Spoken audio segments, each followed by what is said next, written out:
Ja, hvala za besedo. Kot rečeno, sem Mira Kobold, prihajam z Agencije Republike Slovenije za okolje in Fakultete za gradbeništvo in geodezijo.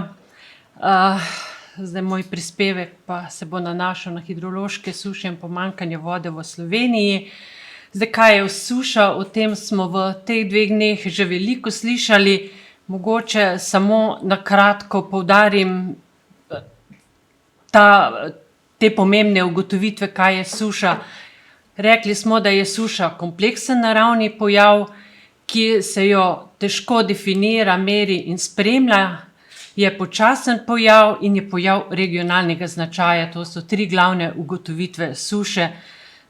Ugotovitev je tudi, da suša pač povzroča veliko gospodarsko škodo, predvsem v kmetijstvu, ogroža pa tudi preživetje ljudi in da v zadnjih letih spodbuja že množične migracije, to so pa tako imenovani podnebni begunci. Zdaj tudi o definicijah suše je bilo včeraj govora, torej enotne definicije suše ni. Vsaka ta mednarodna organizacija si je nekako po svoje definira sušo glede na to, s čim se ukvarja. Obstaja pa definicija hidrološke suše v hidrološkem terminološkem slovarju, ki pravi, da je hidrološka suša dovolj dolgo obdobje nenormalno suhega vremena, da povzroči povečano pomanjkanje vode, kar kažejo podpovprečni pretoki, podpovprečno znižanje gladin jezer in znižanje vlage v tleh ter znižanje gladine podtalnice. To se mi zdi bistveno, da imamo sploh definicijo, kaj hidrološka suša je.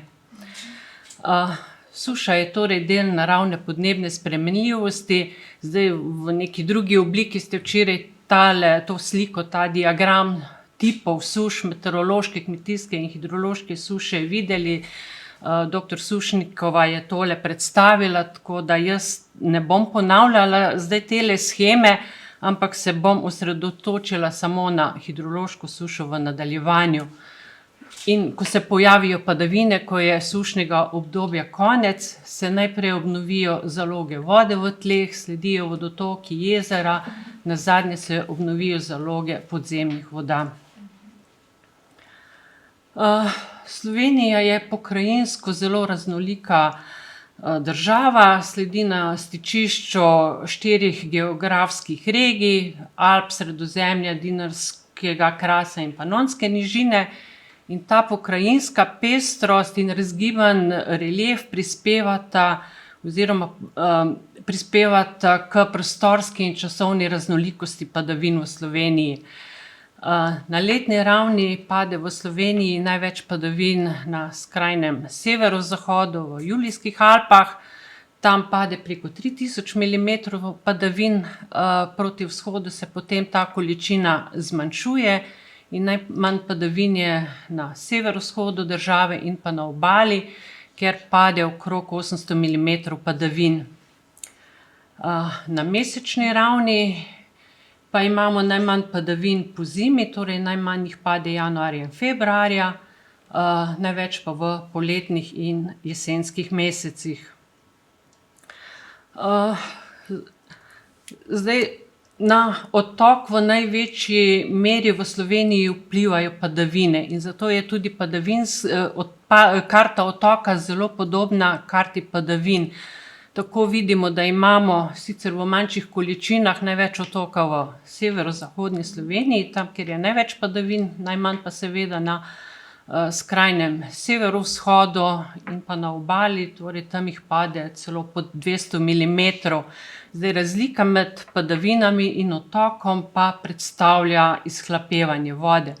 Otočni količnik v Sloveniji znaša okrog 55%, se pravi, ostala voda v bistvu jo pripišemo izhlapevanju. Če pogledamo še mesečno raven, tukaj pa vidimo, da se pa tele grafi razlikujejo od tistih prej pri padavinah.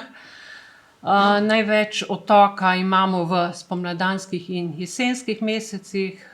Spomladi so otoki večji zaradi taljenja snega v visokogorju, jesenski viški pa so zaradi jesenskih padavin, ki so v jeseni največje.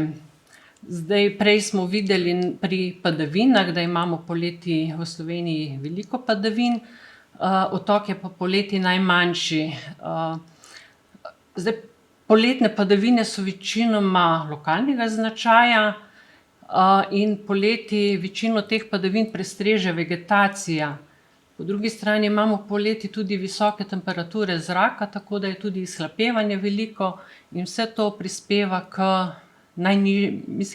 malim letnim otokom. Časovna spremenljivost površinskega otoka v Sloveniji je zelo velika, a ne. Slovenija leži v glavnem v povirnih delih rek, in te reke so hudourniškega značaja, tako da otoki zelo sledijo padavinam. Se pravi, ko padavine začnejo ti otoki strmo naraščati, in ko padavine nehajo, ti otoki padajo. Se pravi, ti zgornji stolpiči predstavljajo padavine, tale temnomodra črta pa otok. Razmerja med najmanjšim in največjim otokom so pri večjih rekah nekoliko manjša, 1 : par 10, pri rekah, ki imajo poleti zelo nizke otoke, ob padavinah pa zelo narastejo, pa so lahko tudi 1 : 1000 in več. Na reki vidimo, da je to razmerje 1 : 1900, kar je ogromno razmerje, si ga kar malo težko predstavljamo. In v hidrologiji se soočamo z 2 ekstremoma, v glavnem to je tisti izziv, s katerimi se vsaj jaz v bistvu vso svojo profesionalno kariero ukvarjam. Na eni strani so to poplave, ki so pač posledica nekih visokih vod, ki pridejo v poplave, na drugi pa nizko vodno oziroma sušno stanje vodotokov. Ugotavljali smo teh 2 dneh in v bistvu splošno znano je, da so te hidrološki ekstremi vse izrazitejši. Vse več je lokalnih nalivov in hudourniških poplav, po drugi strani pa vse pogosteje občutimo sušo in pomanjkanje vode. In ta 2 ekstrema lahko nastopita celo v istem letu. Tukaj imam primer pretoka Vipave iz leta 2012, ko smo beležili dolgo sušno obdobje, vse od januarja do oktobra, oziroma se je ta suša nastopila že v letu 2011, in konec oktobra so se dejansko čez noč zgodile poplave. Se pravi, iz enega ekstrema smo bili takoj v drugem ekstremu. Pa to ni osamljen primer, podobno je bilo leta 2022, ko smo imeli to dolgo sušno obdobje in smo ravno tako potem v jeseni tudi beležili poplave, zlasti na Kolpi pa še na kakem hudourniku. Če pogledamo malo statistiko naravnih nesreč, da vidimo, koliko je tega v svetu. Zdaj, tukaj sem vzela podatke Centra za raziskave epidemiologije nesreč iz Belgije, ki prikazuje število dogodkov na svetovni ravni, in sicer za 4 skupine naravnih nesreč.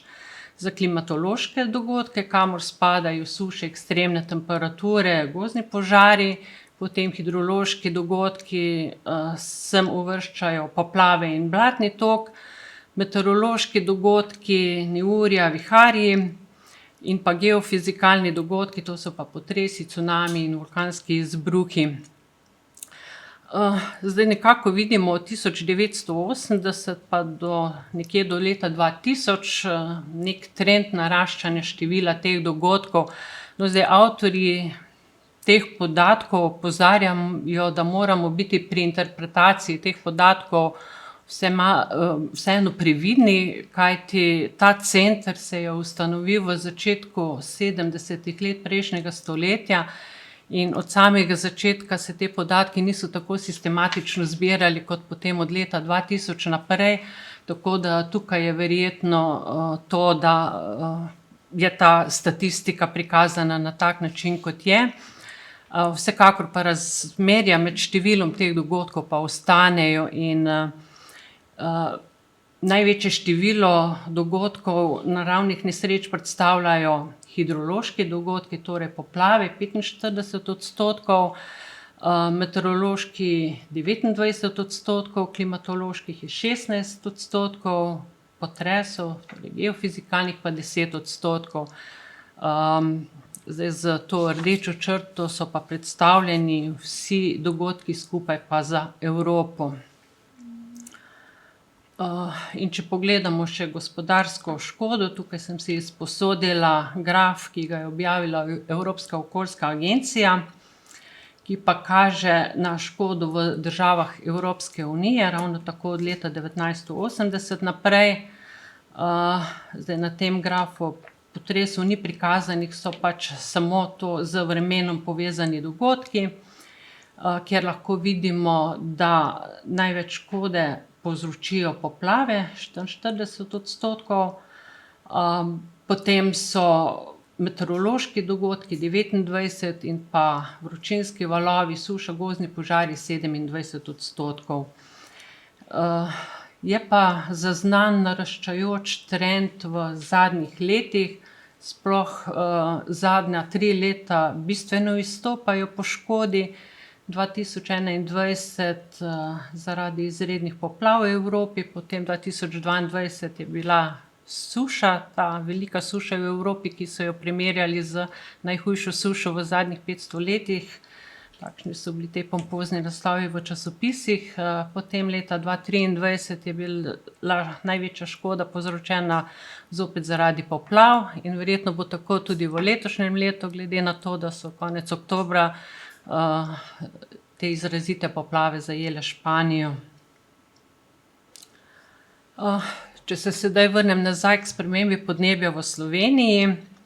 Včeraj smo že poslušali predavanje o meritvah padavin v Ljubljani. Jaz sem si tudi izposodila tele podatke, ker Ljubljana ima zelo dolg niz podatkov oziroma v naši podatkovni zbirki najdaljši niz. Zveze niz podatkov od leta 1865, seveda meritve segajo tudi še nazaj.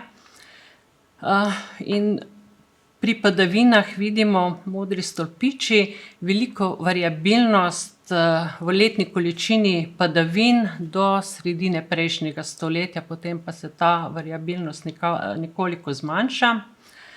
Če bi potegnili nek linearni trend v te podatke, bi dobili, da se pač te količine so se v tem obdobju se zmanjšujejo.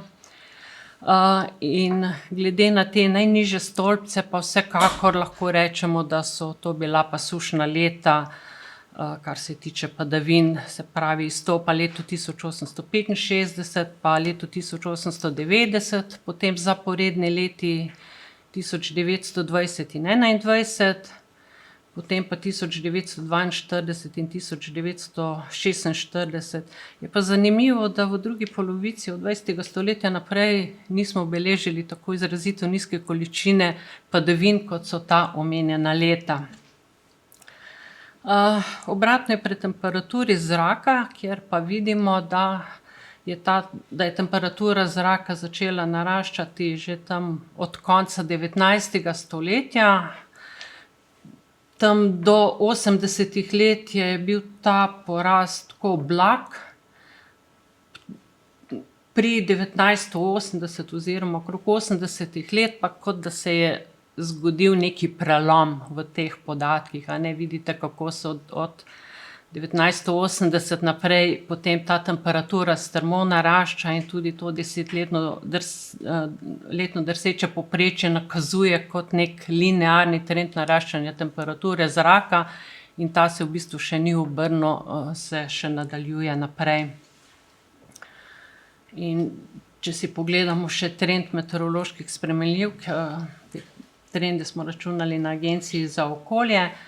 Zdaj za to obdobje, ko so bili trendi računani 1961-2011, že malo stari podatki, ampak vseeno, povprečna temperatura zraka bi se za to obdobje dvigovala za 0,36 stopinj Celzija na desetletje.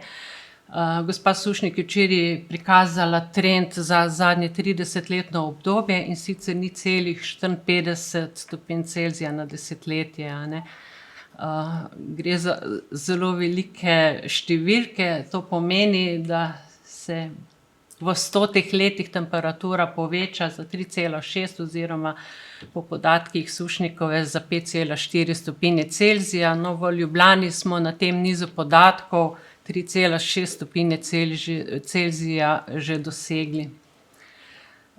Pri višini padavin se le-te zmanjšujejo z trendom -2% na desetletje. Ravno tako se znižuje višina snežne odeje za 15%, sončnega vsevanja je pa nekaj več za 2% na desetletje. No, ker smo že prej, sem rekla, da so padavine tiste, ki najbolj vplivajo na odtok v Sloveniji, pa sem za primerjavo izbrala Savo v Litiji. Sava v Litiji pokriva skoraj polovico porečja Save v Sloveniji in za to postajo imamo v podatkovni zbirki, hidrološki podatkovni zbirki, najdaljši niz podatkov od leta 1895. Meritve so se po zapisih tukaj začele že leta 1850, ampak za to vmesno obdobje teh podatkov se pri nas ni, mogoče so kje v arhivih na Dunaju. No, in hidrološki podatki, se pravi v pretoku, so variabilnosti še precej večji kot pri padavinah. To nam kaže tudi to 10-letno drseče povprečje.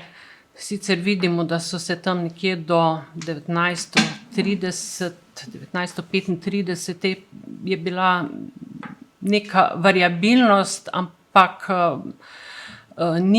ki ne kaže na trenda. Potem so ti pretoki upadli tam v sredini prejšnjega stoletja, se pravi ravno v času druge svetovne vojne je bilo precej sušnih let. Pretoki so potem zopet nekje naraščali do 60 let prejšnjega stoletja, od takrat pa vidimo izrazito upad vodnih količin na Savi. Šele v začetku tega stoletja so se zdaj te količine malo popravile. Po linearnem trendu so se na tem nizu podatkov vodne količine Save v Litiji znižale za četrtino.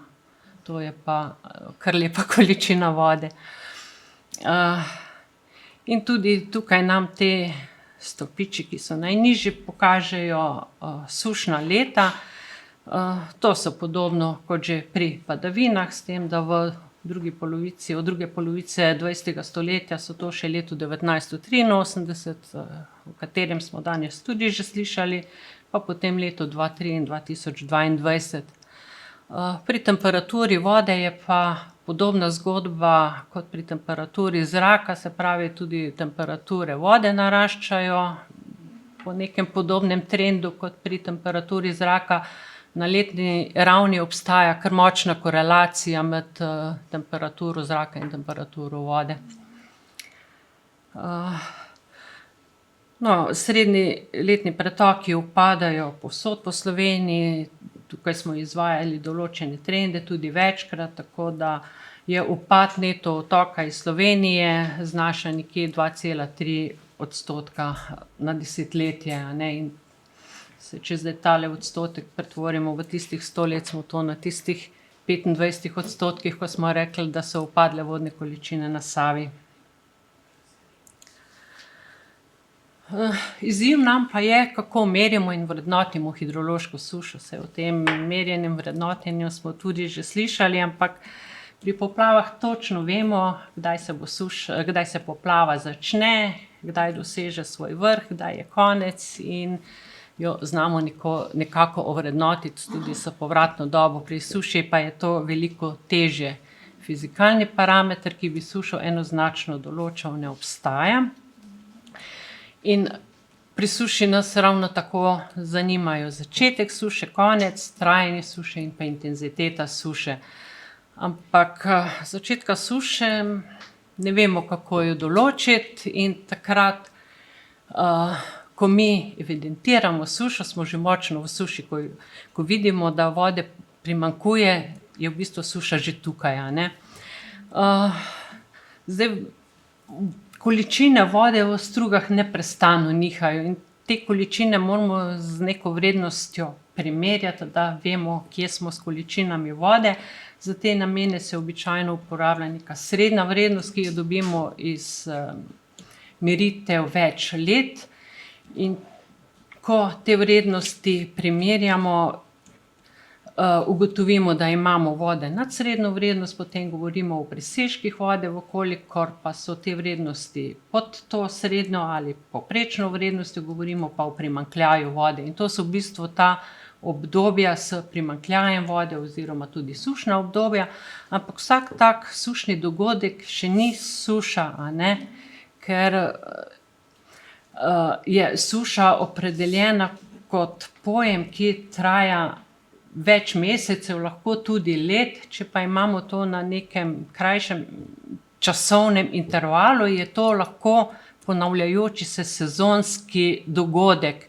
Je lahko to del pretočnega režima reke in to ni nujno, da je suša, tako da je s tega vidika vrednotiti sušo zelo težko. No, in če zdajle pokažem to odstopanje od srednje vrednosti za Savo v Litiji, te podatke, ko smo jih prej videli samo navzgor, zdaj pa vidimo tudi odstopanje od srednje vrednosti, sicer od povprečja primerjalnega obdobja, se pravi zadnjega 30-letnega obdobja, ki ga je kot primerjalno priporočala Svetovna meteorološka organizacija, pa sedaj lahko hitro izluščimo leta s primanjkljajem vode, ker vsa ta leta, ki imajo zdaj primanjkljaj vode, tudi niso sušna leta, ker če gre za majhen primanjkljaj, to še ni sušno leto. Tako da sušna leta lahko rečemo, da so leta, ki imajo med temi leti največji primanjkljaj vode. Zdaj ne bom teh let naštevala, saj vidi se, prej smo jih že videli. Vsekakor 19, 20, 21, potem obdobje druge svetovne vojne vidimo, da je v celoti bilo neko sušno obdobje, pa potem leto 1983, 2003, 2011 in 2022. No, na desni je prikazana ta vodomerna postaja v Litiji in pa lokacija te vodomerne postaje.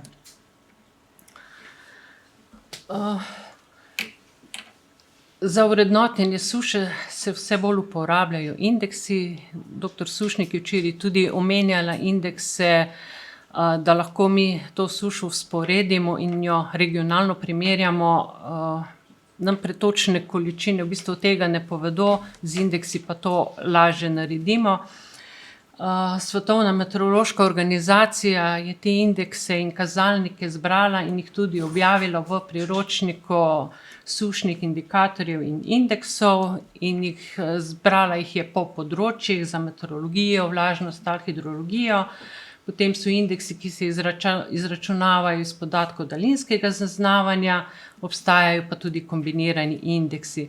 Zdaj v praksi, v operativi pridejo v upoštev enostavni indeksi, da lahko zadevo hitro izračunamo.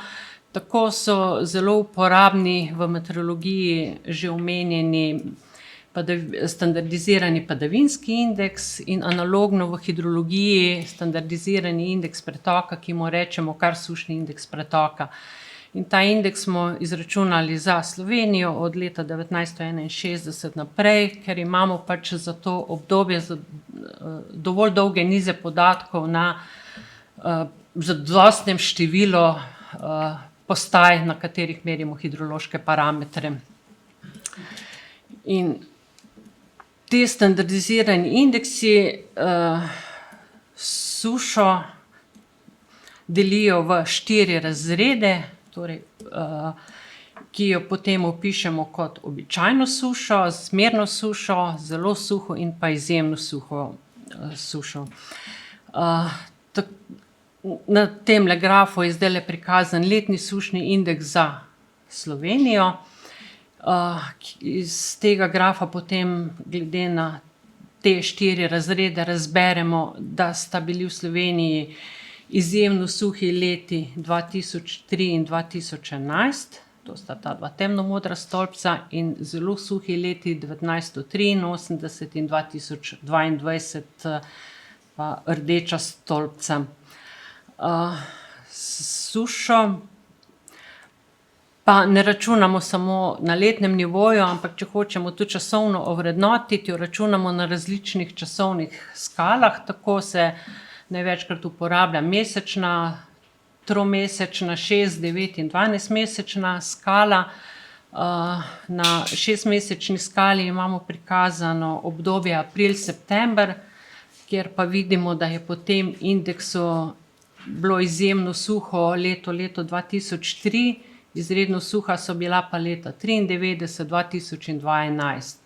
Torej, ni rečeno, da imamo na krajših časovnih skalah isto enako sušna leta na daljših časovnih skalah. Torej, zaradi tega te indekse računamo na različnih časovnih skalah in s tem opredelimo, na kateri časovni skali je bila suša najbolj intenzivna. No, ta graf med drugim tudi kaže, da smo imeli pred letom 90 razmeroma redke hidrološke suše, od leta 90 naprej so pa ta sušna leta kar pogosta in tudi intenzivnost teh suš se v tem obdobju povečuje.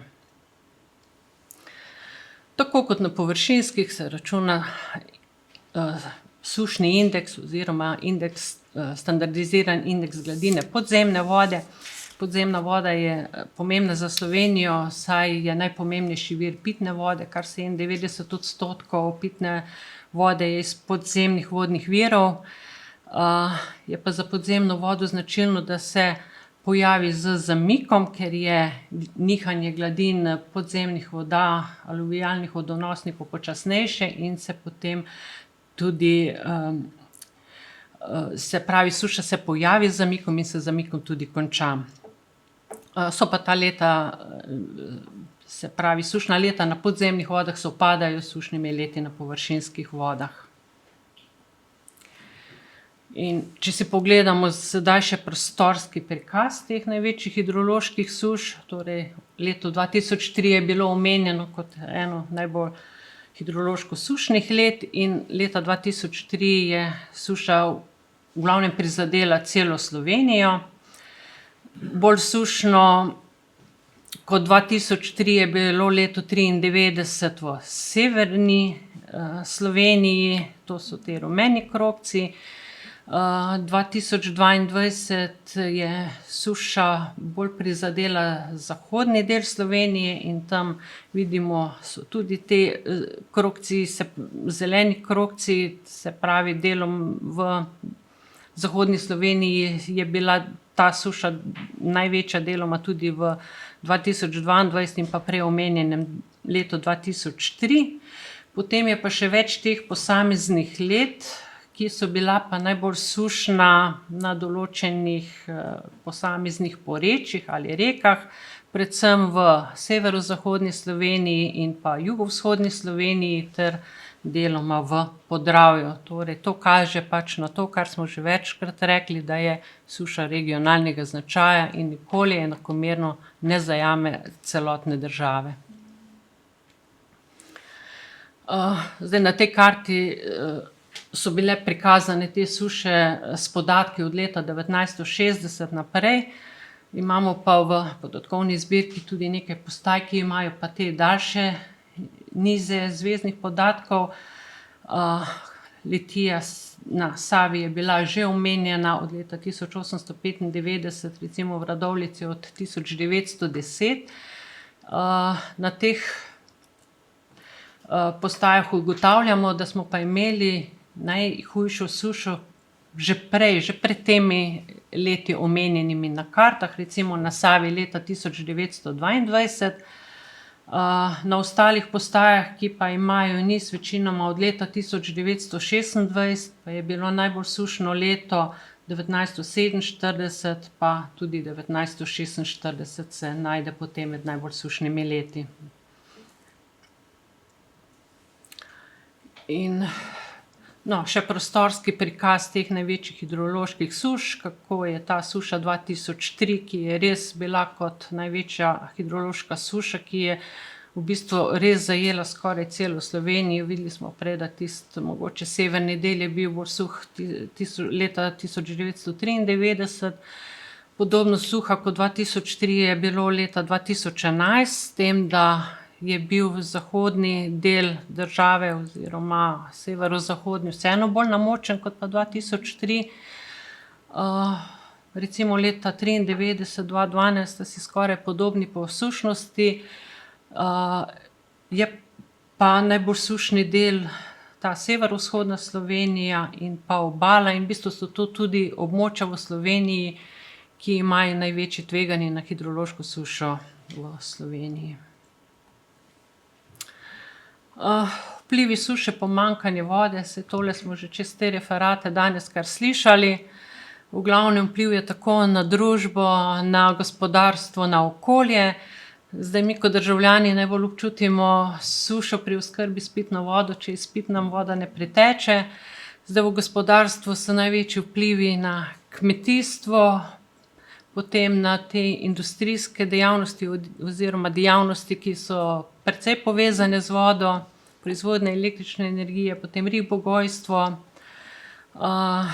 Omejene so rabe vode iz vodnih pravic, ker tam imajo ti, ki imajo to rabo vode, tudi predpisano, do kje lahko koristijo vodo iz vodotokov oziroma iz vodnih virov, do katere količine. Tudi turizem je občutljiv na pomanjkanje vode in sušo. Zdaj vplivi na okolje. Suša se lahko odraža v slabem ekološkem stanju vodotokov, v poginih rib, če te ostanejo na suhem, če reke presušijo. Lahko gre tudi za pomanjkanje kisika v vodi pri nizkem vodnem stanju. Vpliv je tudi na bioto rečnih bregov, mokrišč, ker postajajo presuha za tisti živelj, ki rabi vodo v teh okoljih. Nevarnost je gozdnih požarov in pa pojavijo se bolezni in pa škodljivci. Kar se tiče pa omejevanja rabe vode, to je pa v pristojnosti občin, to bi samo še dodala pri tej prosojnici. V bistvu občine so tiste, ki omejujejo v sušnih razmerah rabo vode, ne ministrstvo, ampak občine. Zdaj ta prve omejitve so recimo, prepoved zalivanja vrtov, pranja avtomobilov in podobno.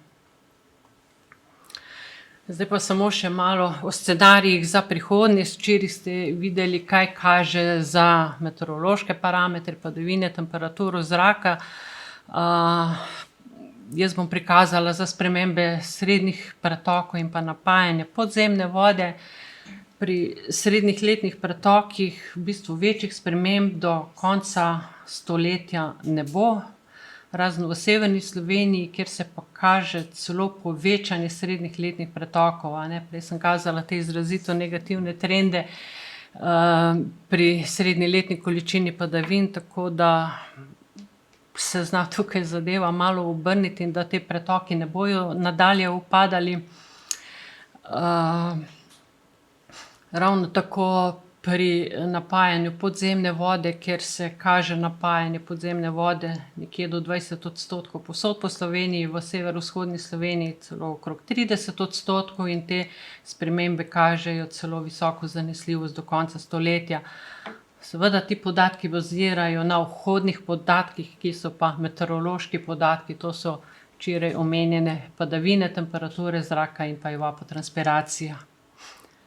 Še primer spremembe najnižjih letnih pretokov, tukaj slika ni tako enotna, kaže se upadanje vodnih količin v južnem delu države, ampak te spremembe niso zanesljive, imajo zelo nizko stopnjo zanesljivosti, to vidimo na desnih kartah, zraven sivo obarvani krogci. Se pa kaže zvišanje najmanjših letnih količin v severni polovici države, te spremembe imajo pa visoko stopnjo zanesljivosti. Vendar pa, kot že tudi včeraj omenjeno pri dr. Sušnik, se bo pa spremenila časovna in prostorska razporeditev padavin, daljša bojo sušna obdobja, krajše in krajevno razporejene intenzivne padavine, višje bojo temperature zraka, kar bo pa seveda povzročilo, da bomo imeli tudi hidrološko daljša sušna obdobja. Ta bojo pa vsekakor daljša. In za konec samo še o spremljanju razvoja hidrološke suše. Merjene podatke, ki jih dobivamo z merilnih mest v podatkovno zbirko ARSO, pač primerjamo z obdobnimi statistikami, uporabljamo v bistvu percentilne vrednosti nizkih pretokov, in tako hitro vidimo, v katerem percentilu oziroma sušnem razredu smo. In doktor Sušnik je včeraj tudi že predstavila sušomer, tako da jaz zdajle v podrobnosti tega ne bom šla, samo na kratko, torej gre za tedenski bilten, se pravi, tedensko se obnavljajo podatki v tem sušomeru, in na tej karti Slovenije se po teh regijah potem predstavi oziroma obarva stopnja sušnosti določene regije in pa tudi z ikono se doda, katera suša, torej kmetijska suša, suša površinskih ali suša podzemnih vod je prisotna v določeni regiji, torej povezava na sušomer je tale link tukaj od spodaj, tako da se to dostopa preko spletne strani agencije, kjer je opisana tudi metodologija in vse okrog sušomera. In na tedenski ravni se seveda potem lahko vsak informira okrog tega, kako sušna je Slovenija. Ta primer, graf in karta sta pa iz avgusta 2022, ki kažeta stopnjo suše v Sloveniji za takrat. In ker sem tudi že nekako začela z obema ekstremoma, tako poplavami kot sušami, sem potem nekako za zadnji slajd pripravila ta ljudski rek, ki pravi: ujmi ne uideš, suša vzame en kos kruha, moča pa dva. Hvala za pozornost.